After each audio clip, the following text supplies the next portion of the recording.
ॾाढ़ूअ जी खल जी चांहि। ॾाढ़ूअ जी खल जा फ़ाइदा ॼाणे तव्हां ॾाढ़ूअ खे छॾे उन जी खल जा दीवाना थी वेंदव। छा तव्हां कॾहिं ॾाढ़ूअ जी खल जी चांहि बाबति ॿुधो आहे? हा साईं, ॾाढ़ूअ जी खल जी चांहि बि ठाही वञे थी ऐं उन जा फ़ाइदा एतिरा त लाजवाब आहिनि जो मुस्तक़बिल में तव्हां ॾाढ़ूअ खां बि वधीक उन जी खल में दिलचस्पी वठंदा। सिहत मुतालिक़ हिकु वेबसाइट मूजिबि ग़िज़ायत जे माहिरनि जो चवणु आहे त ॾाढ़ूअ जी खल में केतिरनि ई क़िस्मनि जा ग़िज़ाई जुज़ा मिलनि था ऐं उन्हनि खे हासिलु करण जो बहितरीनु तरीक़ो ॾाढ़ूअ जी खल जी चांहि आहे। हीअ चांहि ख़ुश्क ॾाढ़ूअ जी खल मां ठाहिबी आहे। उनखे ठाहिण लाइ ॾाढ़ूअ जी खलुनि खे साफ़ पाणी सां चङीअ तरह धोई पोइ उस में सुकायो। सुकी वञण खां पोइ उन्हनि खलुनि खे नंढड़नि टुकड़नि में विरहायो। पोइ उन्हनि खे चङीअ तरह कुटे पाउडर बणाए कॉफ़ीअ वांगुरु बोतल में विझी फ्रिज में रखी सघो था।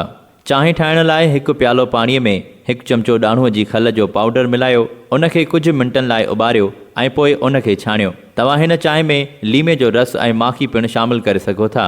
हिन कुदरती चांहि जो ज़ाइक़ो तमामु ई लाजवाब आहे ऐं सिहत लाइ इन जा केतिरा ई फ़ाइदा आहिनि। हीअ चांहि तव्हांजे हाज़मे जे निज़ाम खे बहितर बणाए थी। इन करे जेकी माण्हू कब्ज़ ऐं बदहज़मे जा शिकार आहिनि उहे ज़रूरु इस्तेमालु कनि। इहा दिलि जी बीमारी जे ख़तरे खे घटाए थी, चमड़ीअ खे ताज़ो तवानो करे थी, रत जी गर्दिश खे बहितर बणाए थी ऐं एतिरे क़दुरु जो कैंसर जहिड़े मर्ज़ खां बचाव में मदद करे थी।